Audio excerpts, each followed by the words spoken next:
Storytime about how a crazy man broke into my hotel room and tried to essay me. I'm a very successful businesswoman. I own a PR company and travel a lot for work. Because I'm addicted to work, I never gave myself enough time to meet anybody or even have a family. I'm in my early 40s and I'm actually really happy with the way my life has turned out. I live in Los Angeles, but I usually travel to New York every single month. I have a lot of clients there and I always take advantage and stay a few days for myself. I usually always stay at the same hotel, but it just so happens that on this trip there was no availability, so I decided to book another hotel in Manhattan. This was a really nice hotel, by the way. The reviews on the hotel were amazing. I finally arrived in New York and went straight to my hotel. They upgraded me to a better room. The hotel even had a gym and a sauna. I decided to do a 30-minute workout. While I'm on the treadmill, another hotel guest comes in. Obviously, I had no intention of making conversation with this guy. I barely made any eye contact with him, but I could definitely feel him looking at me. I'm sure you girls know that feeling. I did 15 more minutes of my workout and then left. But most of the time I could see him staring at me. But I wasn't about to let him ruin my workout. As I start heading out of the gym, he stops me and asks me if I'm staying in the hotel. By the way, I'm wearing a face mask, so he can't really see my entire face. I asked him why he wanted to know, and he said that he would like to take me out to dinner. I said thank you, I'm not interested, and I quickly left. Instead of taking the elevator, I walked up the stairs 2 floors to my room. Obviously, I was trying to make sure that this guy wasn't following me, but I also wanted the exercise. I made sure to look behind me to see if he wasn't following me, and he didn't. I decided to order room service and jump into the shower. While I'm in the shower, I hear a knock on the door. I didn't think it was room service because I had just ordered. I get out of the shower and look through the peephole and see nobody. I thought someone probably knocked on my door by mistake, so I got back into the shower. 25 minutes later, room service arrives with my food. When I open the door, the server comes in with his cart. But out of the corner of my eye, I see the same guy from the gym standing by the elevators, and he was looking straight into my room. I was in my robe and he could probably tell that I was by myself. I quickly closed the door and the server asked me if I was okay. I told him what had happened in the gym and that the guy was standing right outside by the elevators. The server opened the door and checked and he said there was nobody there. Then he told me to lock my door and not worry about it because it was a really safe hotel. He leaves and I sit down to eat my dinner. Suddenly there's another knock on the door. Part 2 is up.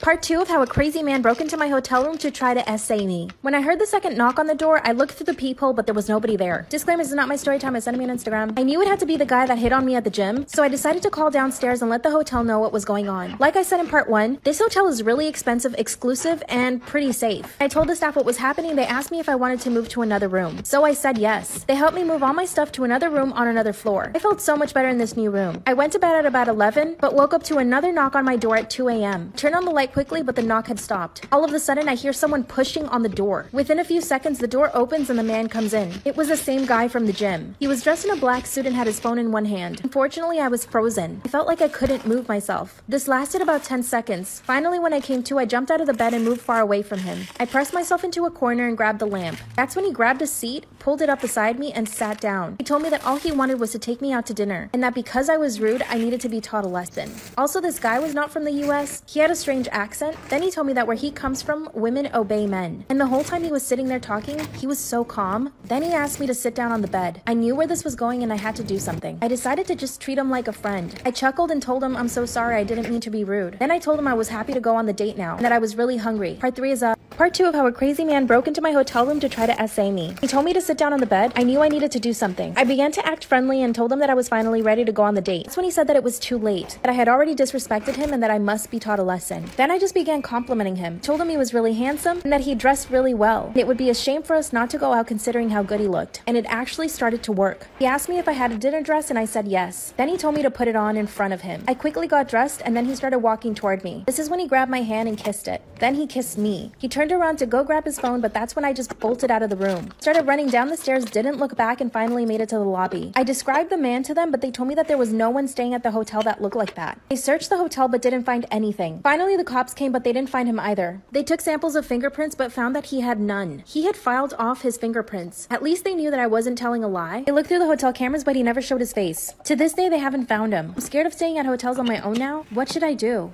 Storytime about how my wife is trying to turn herself into Kim Kardashian with plastic surgery. She even acts and dresses like Kim Kardashian. Disclaimer, this is not my story time. I sent me on Instagram. My wife has always been a beautiful woman, but ever since 2016, she started talking about getting plastic surgery. Of course, I supported the idea. We are both business owners and we lack no money. She even looked at the plastic surgeon that Kim Kardashian uses, and we went to visit him in Beverly Hills. He told my wife that with 3 surgeries, he could make her look like Kim Kardashian. When I heard 3 surgeries, I got really scared and tried to talk her out of it, but she was obsessed and said that she would do the surgery. I had no choice but to just support her. We stayed stayed in Los Angeles for 2 weeks in a hotel while she recovered. 4 months after her surgery, she was really happy with the results. But then she started changing her face. And this is where I started to put my foot down. She began to get all sorts of fillers in her face. She even did that thing where they lift the corners of your eyes and your eyebrows. By the end of the year, she had spent over 100 grand on surgeries. She basically got her whole body done. I will admit, her body did look amazing, but the face was the problem for me. The woman I fell in love with was not the woman that she was anymore. Her lips were ginormous. It was like kissing a pair of balloons. Part 2 is up. Part 2 of how my wife is trying to turn herself into Kim Kardashian with plastic surgery. Disclaimer, this is not my story time. Send me on Instagram. After she started getting all the fillers to her face, it really changed and she did look different. And I didn't like it. Her lips were way too big. It got to the point where I was actually embarrassed to take her around my parents' house. Like I said in part 1, her body looked amazing, but her face just wasn't it. I told my parents about how I felt, and they told me I should just be honest with her. So I explained to my wife that I didn't like her new face. I asked her if she could get some of the filler dissolved, not all of it, and she totally flipped out. She said I was being selfish and insensitive, so I had to drop the conversation. But things started to get even worse. She started getting a lot of attention from men. Everywhere we'd go, guys would stare at her, and she would constantly get hit on, even in front of me. I'm not the type of guy to get into fights like that, but I was really close sometimes. Like I said, she also started dressing like Kim Kardashian. She would buy all the clothes from Skims, and she would basically wear lingerie out to dinner. I asked her if she could put on a jacket once, and she told me that I didn't understand her fashion. This is when she also started posting a lot to Instagram. Her Instagram was growing really quickly, and all she kept posting were thirst traps. Once again, I asked her if she could take down some of her posts, but she said no. She obviously enjoyed all the attention, and this made me really insecure. I asked her if there was something that was lacking in our relationship, but of course she said no. One day she got a DM from a very famous athlete asking her to go out. She joked about having an open relationship and how much better her life would be if she was single. This cut me deep. Part 3 is up. Part 3 of how my wife is trying to turn herself into Kim Kardashian with plastic surgery. Disclaimer, is not my story time. Send me on Instagram. After she started getting DMs from all these athletes, my insecurity got so bad that I asked her to close her Instagram. Then one day out of nowhere, she asked me if we could have an open relationship. Of course I said no. Then she threw a tantrum and told me that all her surgery would go to waste if she wasn't able to date other men, especially all the famous people that were sliding into her DMs. I couldn't believe what she was saying. I felt like I had to agree to the open relationship, otherwise she would leave me. Now she goes on dates with all these athletes. One of them even flew her out to New York. My parents and family want me to get a divorce, but I don't want to. I still love her, and after all, she's my wife. Now she's even buying all the designer clothes that Kim Kardashian posts on her Instagram. If you looked at her Instagram, you'd think you were looking at Kim Kardashian. A few days ago, she ripped my heart out by telling me that she didn't want children. She had worked too hard and paid too much money for her body, and she didn't want to ruin it now. That's when I grabbed her phone and took it away from her. I locked myself in the bathroom and deleted her Instagram account. I even deleted all the male contacts in her phone. I told her I'd cut her off financially if she doesn't start behaving again. My family thinks I'm becoming too obsessed with her, but I don't want to let her go. Now she's not talking to me because of the whole Instagram thing. I also threw away all of her Skims clothes. Part of me thinks I should just let her do whatever she wants and still stay with her. I love her too much. What should I do? Am I the asshole for telling my girlfriend she got too greedy? I've been dating my girlfriend for about 8 months, and she recently received a major promotion from her work. This was highly competitive, and she didn't expect to get it and was naturally very excited. When she came over to me and told me about it, I told her, "That is so awesome. I'm taking you out tonight to celebrate. My treat." We first went out to a casual, sort of nice and sort of expensive local seafood restaurant to eat. She not only ordered just about the most expensive thing on the menu, but also a really expensive dessert. Okay, fine, no problem. I feel like most people would probably be more modest, but oh well. After dinner, we went out to a bar.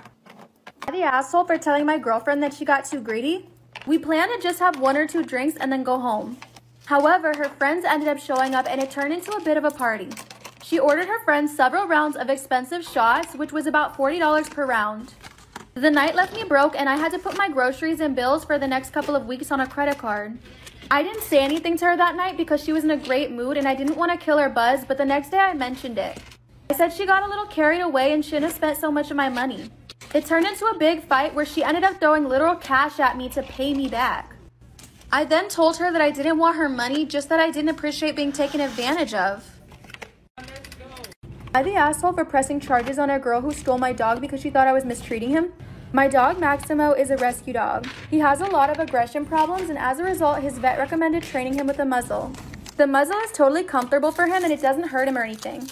So far, we have had really good results. I take my dog to a dog park every Monday along with my 11-year-old daughter. I took my dog to the park like I normally do, and he was wearing the muzzle.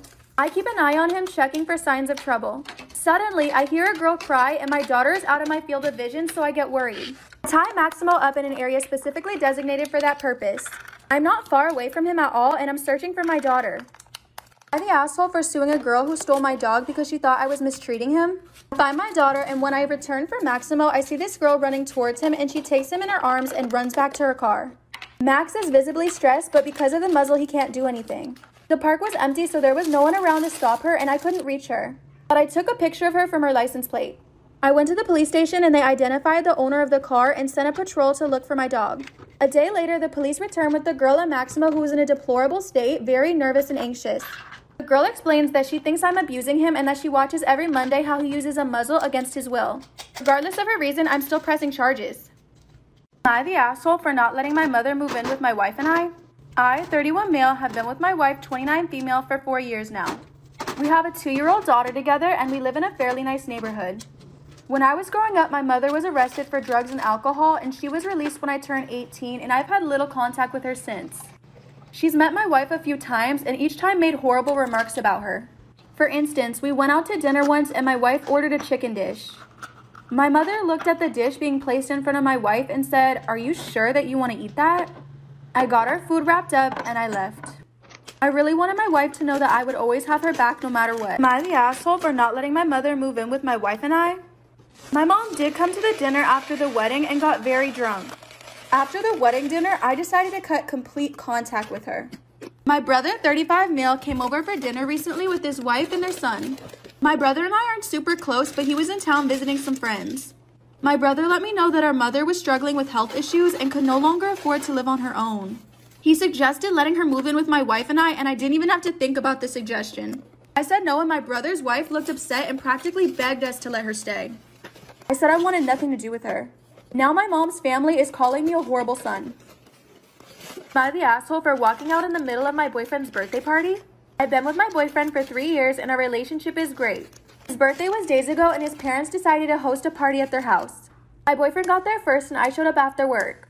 He was busy talking to guests, so I took a seat in the back and his sister showed up with her husband and son. We're not on good terms, by the way.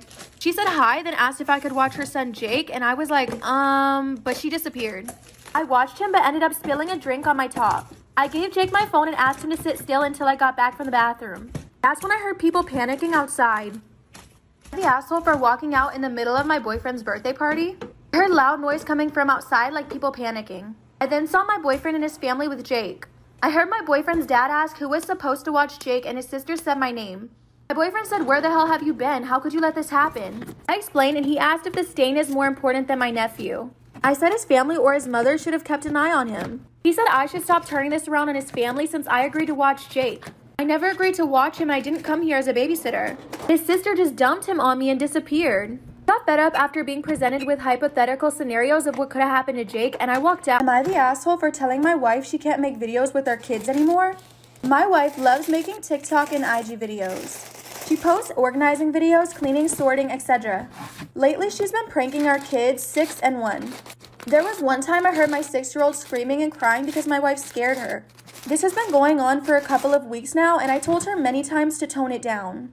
Our 6-year-old daughter doesn't want to sleep in her room anymore because she's scared of monsters and ghosts. My wife downplayed it, saying that she'll get over it in time. The final straw was yesterday when she made our 1-year-old son cry by scaring him. It took a while for our baby to stop crying and my wife was just laughing. Am I the asshole for telling my wife she can't make videos with our kids anymore? It took me a while to stop our baby from crying and she was just laughing editing her video. I told her she needs to stop traumatizing our kids for her followers' entertainment. It's not okay anymore. She argued with me and I ended up sleeping in the guest room. Am I the asshole? Am I being unreasonable or too sensitive? She also pranks me and documents almost everything in our daily life and I haven't given her any consent at all and this is not the first time we've fought about this. I've considered divorce. Am I the asshole for getting frustrated with a store employee who wouldn't give me my items because I don't have the same last name as my husband? My husband Will has a store card for a big box store that sells DIY items. I'm an authorized user on the card and even though we've been married for years, I never took his last name. Will had surgery 2 days ago and decided that he wanted to do some projects around the house while recovering. He purchased from the DIY store online and asked if I could pick up his items. I drive to the store and head to the pickup counter and show the email and license when asked. The woman looks at me and says, "You aren't Will Williams." I explain that I'm his wife and confirm his email and phone number. According to her, I can't be Will Williams' wife because my last name isn't Williams, it's Lemon. And therefore, I'm committing fraud. I showed her that on my license, the address listed is the same as on the account. Am I the asshole for getting frustrated with the store employee who wouldn't give me my items because I don't have the same last name as my husband? She said since our last names don't match, I'm committing fraud. Will has to come pick them up on his own. I explained that he had surgery, which is why he wasn't able to pick up the items. State that I'm an authorized user and that the email we put on file is my name. I've had zero issues picking up stuff from him before, and she starts trying to bend my license in half. Tell her this is ridiculous and ask when she gets off work so I can speak with someone who understands that people can be married and share a card and have different last names. As I'm leaving, she's yelling that I'm committing fraud and the whole store hears. Now Will has to come get his stuff even though he just had surgery. Am I the asshole for telling my insane coworker that she was not victimized by a literal baby? I, 28 female, work with another woman, 33 female, who is extremely pregnant at the moment. She is on maternity leave and is taking time off right now, but she is very dedicated to keeping our entire office keyed into every single detail of her pregnancy. She spams her ultrasounds and updates and baby bump pictures to the office group constantly. She has also already had the baby shower and is still requesting more stuff for the baby from us. She treats the baby like it's a child playing Mozart and playing a math podcast to it so it will come out with a higher IQ. That's why I wasn't surprised when she showed up at the office for Bring Your Kids to Work Day to make it about her pregnancy even though her kid has yet to be born. Am I the asshole for telling my insane coworker that she was not victimized by a literal baby? My other coworker brought her baby too, who is a boy and 1.5 years old. My pregnant coworker approached him and told him there's a baby inside of her, pointing at her stomach. She was wearing a dress. The boy misunderstood since he's a literal baby and tried to look up her dress to see it. My coworker was shocked and screamed at him, causing him to run to his mom and cry. The mom was furious and called her a lunatic, saying why is she even here since her baby isn't born yet. My coworker screamed back and said that this is how predators start and that she's a victim and the baby needs to be controlled. I told her she's insane thinking she's been victimized by a literal baby, and she said I'm enabling. Am I the asshole for refusing to pay for my friend's EpiPen? I have a housemate, Jillian, who's severely allergic to peanuts. There are 5 of us who rent a house together, and we agreed to put labels on our food in containers to help Jillian stay safe. I also have a mini fridge in my room where I store my own personal drinks. Well, last Friday, my Filipino girlfriend gave me an authentic Filipino dish for work containing rich peanut sauce. I didn't finish it and ended up saving some for dinner. When I got home, I put it in my mini fridge but forgot to eat it that night because we ordered pizza. Saturday, I went out with my girlfriend and got home around 9 p.m. and when I arrived, Jillian's girlfriend Trish confronted me saying I almost killed Jillian. I had no idea what she was talking about. Am I the asshole for refusing to pay for my friend's EpiPen? She called me irresponsible for not putting a label on the food in my mini fridge. I asked one of our housemates what happened and he said that Jillian had an allergic reaction to my stew because I didn't put a label on the container. I told them it's my personal fridge and how dare they enter my room. Trish said they were looking for beer when they found my stew. She and another housemate ate it and Jillian only tasted it. She had an anaphylactic shock where they had to use her EpiPen to stop the swelling. Trish demanded that I pay for the EpiPen. I said that's not going to happen and they need to apologize for trespassing and stealing my food. They called me an asshole and said that's the least I could do after almost ending Jillian's life.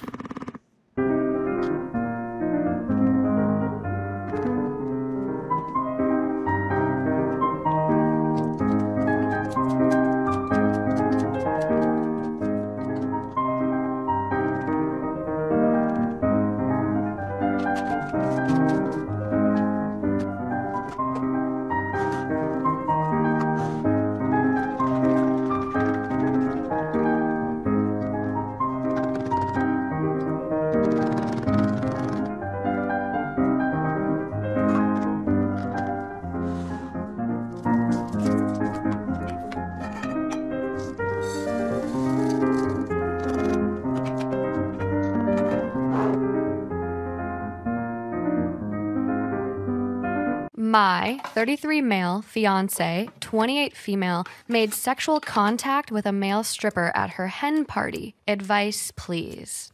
Hi all, this happened weekend just gone. My fiance and I each went on separate hen and stag parties and agreed that we wouldn't have strippers or go to strip clubs. Just as I was leaving to go on my stag party with all of my friends, my fiance's best friend said she hired a stripper. And I didn't want to be a party pooper in front of my friends, so didn't really say anything to that, which now I regret. The next day on my stag party, my fiance's best friend's boyfriend shows me pictures of the male stripper and my fiance, and one of the pictures is of his penis touching her face. I am devastated, to say the least. I was quite naive when it came to male strippers. I thought it was just some guy who kept his trunks on and just did a silly striptease, etc. When I came home, I confronted her, and she said she's annoyed at her friend for arranging it, but felt pressured to act along with it. When I asked her what happened, She said he did a lap dance on her, and then she laid on the floor and he dangled his penis around her and it touched her face a couple of times. She said nothing else happened after that. I'm now having serious doubts over the wedding because for me, this constitutes cheating. I'm not really sure what to do as I do love her, but I feel really hurt by this and can't help the way I feel. I assume the situation could be quite commonplace. What is my best course of action, please? Am I being too insecure about all of this? Many thanks. So I'm 16 years old, almost 17, and my sister is 14. We were raised by a single dad who's ex-military and who firmly believes that if someone starts a fight with you, then you should end it. I attend a pretty swanky boarding school in the UK, and there's plenty of entitled mothers and entitled kids running around. They're the rich and don't realize they're a bit dense sort of people. Me and my sister are in separate boarding houses, but we see each other most days. I love my sister, and I often feel the need to stick up for her. In the boarding house next to mine, there's this entitled kid. He's 17 years old and a very unpleasant young lad. He's not particularly bright as a student, but he's in the first team for rugby and is generally quite athletic. He's been known to be a bully for a while now, but he also seems to have a darker side. And many girls have accused him of making creepy comments and openly threatening them. Around the start of October, our drama class began to do casting for a high school musical. My sister is absolutely obsessed with it for some reason. So, me being a good brother and one of the favorite drama students, I managed to get my sister a role as a backup dancer, and she was really happy. The entitled kid also decided that he wanted a foray into drama, and he was also cast as a backup dancer since his acting and singing were questionable at best. This means that he was working closely with my sister and the other dancers most of the time. No problem, right? Wrong. My sister told me in the first 2 days that he was already getting creepy with her and some of the other girls, and more concerningly, some of the younger backup dancers. I talked with my girlfriend about it, and I decided the next day that I would have a polite word with him. The next day going on, since at first I thought someone had tripped or something, I found that the entitled kid had backed my sister into a corner and was threatening her and shouting obscenities, standing in a very predatory stance. She's lying on the floor with a noticeable bruise on her face and is sort of shouting in anger and pain. I immediately grabbed the entitled kid and started throwing punches. My only goal was to get this monster away from my sister. Now, despite him having size and most definitely strength on me, I quickly realized that every time he hit me, it didn't hurt so bad. But when I hit him, he felt it more than I did. I attribute this to the fact that I've gotten beaten up my whole life, while this prancy little princess probably isn't used to being hit. Eventually, I got him in a headlock, which I did maybe hold for a bit too long. And when I let go, he didn't fight back, so I just got up and started kicking him. Of course, in a case of very bad timing, my girlfriend and the teacher show up just as the entitled kid starts to get the stuffing kicked out of him. The teacher naturally separates us and sends both of us to the headmaster's office the following morning. Since the entitled kid was badly beaten and the teacher saw me kicking him, the headmaster thought that I was the aggressor, which also makes relative sense since the entitled kid's disciplinary record is for the most part clean and mine has a few fights on it. The entitled kid's entitled mom, complete with Karen haircut, fake nails, and very fake tan skin, arrives and promptly starts to absolutely go insane on me for assaulting her baby boy. I once again did myself zero favors by bellowing back just as loud about what a piece of garbage her kid is, all in front of the headmaster. I couldn't care less either. As far as I was concerned, her entitled kid was about to sexually assault my sister, and this awful woman was defending him. At this point, I was beginning to think that I might be in big trouble. That is, until my girlfriend and my sister show up. Having been asked by the headmaster to hear their side of the story, and they claim to have proof about the situation. It turns out that my sister, the clever bastard that she is, had recorded the entire exchange on her phone. The video lasted 7 minutes, and it was full of the entitled kid threatening to sexually assault her, saying how she should fight back, etc. And the video ended after the teacher showed up. At this point, the headmaster decided that our parents would meet with him about the entitled kid's behavior and mine. My dad told me that the entitled mother basically called me a menace to society, along with saying that I should be kept away from the normal kids. Okay, I am autistic, but I'm not psychotic. My dad was infuriated and said to her, "Well, at least I didn't raise a P word." Amid their bickering, the headmaster showed them the video, which really was just a black screen with some audio since my sister had her phone in her pocket. The entitled mother then tried justifying her kid's words by saying, "Well, the bitch was asking for it talking to my son like that." I'm surprised my father didn't cave her skull in for that remark. In the end, the entitled kid was expelled after some other girls also told the headmaster about some unsavory things the entitled kid had said and done to them. His mother has also been permanently removed from the school grounds. She was a career advisor, apparently. My dad is so proud of me and my sister. I should also mention that the entitled kid's dad was a charming fellow, also ex-military, and he was shocked to his core by both his son's actions and his wife's response to the video. He's profusely apologized to me and my sister, and he's also said to my dad how remorseful he is that he didn't raise his son right. I thought it was fair to add this, just in case anyone thought that he was like the entitled mother. Am I the asshole for telling my daughter that her not wanting kids is why I wanted to have more children? I, 42 female, was a teen mum. I got married only a few weeks after I turned 18, and I gave birth to my daughter Kiara, 24 female, the week before I was 19. I was a baby myself and I resented my circumstances, especially after my husband died. The only light in my life was Kiara at the time. It was me and her against the world. When Kiara was 13, she told me she didn't want to have kids because she was scared they'd have a childhood like her. That hurt me, but it's her choice and I told her so. I started taking her to an after-school sex ed class. Her school didn't offer one, so she could learn how to be safe so she wouldn't be in a similar circumstance to me. She repeated the sentiment over the years, even though she knew I didn't like hearing it, but that's okay, it's her choice, nobody will force her. I got remarried the year Kiara graduated, and my husband and I have been trying to have more kids. A few months ago, I found Kiara crying really badly in her room, and she told me she was pregnant by her fiancé. She told me it happened because she stopped taking her birth control. I know she didn't want kids, so I offered to take her to the clinic, but she just got more upset. I offered to take her to see a psychologist because she was so sad, but she refused. She was insistent on keeping the baby, even though she admitted that she still didn't want kids and did not feel forced by her fiancé. So my husband and I decided to help her instead of having our own kids. I don't want a baby and grandbaby of the same age or grandbaby older than my grandbaby. Her pregnancy was terrible on her, and she told me many times this is also why she never wanted kids. A month ago, Kiara had a really bad argument with her fiancé and they broke up. Then a week ago, she miscarried. She's been inconsolable and I know exactly how she feels, as I've had a miscarriage twice. I've stayed by her side and taken time off work to do so. I've been very sad too because it hurts to see my baby in so much pain and not being able to help, but I've been holding in all my own feelings because they are not important right now. Then yesterday during breakfast, she asked me if my husband and I were going to have kids now that she was never going to. I was taken back by this and I tried not to answer it because I don't know. She kept pressuring me and I cracked and admitted the only reason I ever wanted to have more kids was because she never wanted kids and I wish she did want them. Kiara said some very nasty things and called me an asshole. I felt so terrible. I said that to her during such a bad time in her life, but I've also never lied to her and I don't know what she was expecting me to say.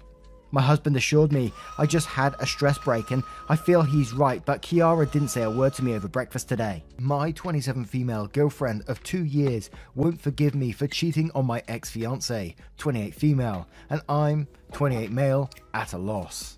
I'm just gonna jump in. Background. So I know this sub often quotes once a cheater, always a cheater. I agree and disagree at the same time. I cheated on my ex-fiancé when I was 24. I'd recently found out after my mother passed that she was not actually my mother, but my grandmother. My junkie sister who OD'd when I was 15 was actually my bio mum. My fiancé at the time, Alma, told me that I needed to get over it because there was nothing I could do. She stopped wanting to talk to me, even if it was about her day, and I felt emasculated constantly. She refused to have sex for months at a time, and I withdrew. We both stopped trying, but neither of us were ready to let go as we were high school sweethearts and were afraid of being without each other. Long story short, I had a one-night stand. In the moment it felt nice that somebody was interested in my day, in me, and found me sexually attractive. And then it felt like someone dropped a boulder on me. I told Alma immediately the day after, and we split up. I am by no means proud of myself for cheating. I felt sick to my stomach, looking at myself, and took a year to reevaluate my life. I moved apartments, hit the gym, ate better, tried Buddhism, and now I feel better. Alma and I even got together after the year to talk things out. She apologized for pulling away and I apologized for cheating. We forgive each other. We'll never be great friends again, but I feel better knowing that we won't cringe when we see the other person. I met my now girlfriend, Sasha, at a mutual friend's party. I got her number and we really hit it off. When we broached the conversation about past relationships, I told her what happened between me and Alma. I told her that if she had any questions or if this made her feel uncomfortable, then to let me know. She seemed fairly understanding, though she never had cheated or been cheated on, and we continued to have a wonderful relationship. We moved in together in November. Now-ish. About the end of February, she started to become increasingly curious about the cheating. She asked me if the one-night stand and I ever talked after, if she knew I had a fiancé, if Alma wanted to try and work things out, if I ever tried to get with other women in relationships, etc. I answered her honestly to all and let her know that if she's concerned that I'm going to cheat again, I'll keep my electronics and such open to her. Things seemed to be alright for a bit, until I noticed that Sasha was compulsively going through my electronics. She didn't ask me any more questions regarding my infidelity, but just became very jealous and controlling. For example, 3 weeks ago, I had to take my computer to the shop because it had been acting buggy. Come to find out that a keylogger of some sort had been installed on my computer. I brought this up to Sasha, and she asked why I took my computer in, that it worked fine for her, and that maybe it downloaded when I went onto some porn site. Another example would be Alma messaging me on Facebook last week, wondering why I sent her and another girl from high school text messages. I had no idea what she was talking about, and she sent me screen caps from a cell phone number that's obviously mine. The texts weren't inappropriate, but obviously out of place. They just tried to strike up a conversation, but were obviously not done in my tone. Again, I asked Sasha, and she seemed genuinely clueless and baffled. I checked my online account, and it confirmed that the messages were sent from my phone. Yesterday, Sasha and I went out to celebrate her friend Danielle's promotion. When Sasha went to the bathroom, Danielle brought up cheating. She told me about this ex that cheated on her all the time and cheated in all of his relationships. Once a cheater, you know. I told her that for some people that's true, but I think once a cheater should be reflective of the relationship that someone cheated in. I always know Alma will see me as a cheater. I can't take that away, but I never want to cheat again. I never want to step into a relationship and be treated like a cheater. I explained this to Danielle without referencing my past infidelity. She laughed and told me I diluted myself and that Sasha better keep her eye on me. Sasha came back and I excused myself and told Sasha I felt sick and wanted to go home. She wanted to stay and said I could just Uber. I Ubered home and watched some Netflix. Sasha came home a little tipsy and began to slyly ask if I came home immediately or if I detoured. I asked her why she was being so distrustful, as I felt I kept communications open to her and have not given her a reason to not believe me. She went silent and excused herself to go to bed. When I joined her, she was on her laptop and slammed it shut when I entered the room. Today, I'm fuming. I've done everything I feel I can help to alleviate any worries of cheating. I've done my best to be a better person than who I once was. I'm at a loss and don't know if this is a normal reaction when you date someone who once cheated. Is this worth salvaging with Sasha, or should I just cut and run? The players here are me, a 43-year-old woman, my entitled stepmom, and my half-brother, who's 27. Background: my half-brother is a drug addict, and he's stolen from pretty much everyone in my family. My dad and stepmom were separated and living in different states, and my brother lived with my dad. I live in a different state. My dad is a holy roller, so most of my family is super conservative. I'm not at all conservative. Since my brother can't hold down a job, I paid for his cell phone so that we have a way to contact him. Otherwise, he'd just disappear and no one would hear from him for months at a time. He asked me if I could add his girlfriend to my plan. I said fine, but they would need to buy their own phones. I started the process, and they were supposed to buy the phones and have them activated. I got a call from my brother saying they can't activate the phone. I tell him to have the store call me, and he said they can't. I called my provider, and they said that he shouldn't have a problem activating. I call my brother back and tell him all that. This goes on for 2 full days. He keeps trying to get me to add him as an authorized user. He must have called me dozens of times. I finally got sick of the calls and called my phone company and said add him as an authorized user only to activate the phone and then to immediately remove him. I specifically said that he is not allowed to make any purchases. She assured me that this would be done. A few weeks later, I look at my phone bill. They charge 2 brand new iPhones, extra chargers, charging pads, cases, and screen protectors on my bill.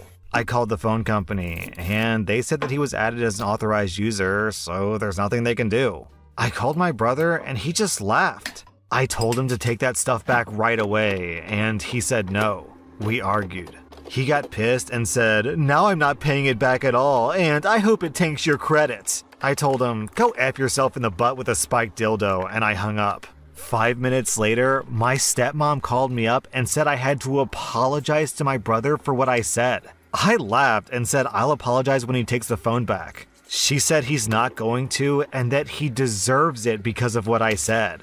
That I'm a horrible sister, blah blah blah. She called me every name in the book. I told her I'd be pressing charges for fraud, and she can go screw herself in the butt with a spiked dildo too. I called my phone company and raised hell. Luckily, they took notes, and someone saw the part about no purchases and they reversed the charges for that. They immediately disconnected the lines and flagged the phones as stolen so they can't be used. My dad approached me about what I said, but surprisingly, he wasn't mad. He said he didn't approve of the language, but he did approve of the message. I'm a 30-year-old woman who lost her husband to cancer last year. We'd always wanted kids, so we had some of his sperm frozen for a later date. Sadly, he lost his battle and passed away.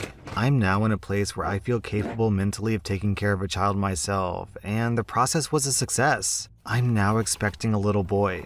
My husband's parents somehow got wind of this, and they're constantly demanding that they'll be allowed in my son's life, as he'll be the last part of their son. The thing is, though, my parents had nothing to do with his parents. Growing up, they were emotionally abusive to him, and he got out of there as soon as he could. He hadn't spoken to them in 10 years. And when it became clear that things were taking a nosedive, he made sure that I knew that he didn't want them at his funeral. I don't think my husband would want them in our son's life at all either, so I'm trying to respect his wishes. But family and friends are telling me that I should give them a chance, that perhaps they've changed and how this could be a second chance for them. Perhaps it's cruel, but I don't want my son to be a guinea pig on a trial run. Is it a butthole move to not give them the chance to prove themselves and deny them contact with my son? My own parents have said now that if the positions were reversed, it would break their hearts to be kept from my child. They've suggested supervised visits, but I'm against even that. I'm feeling so much stress about this because they're constantly messaging my social media. And I've had to block them, and they've even been coming to my home to try to convince me.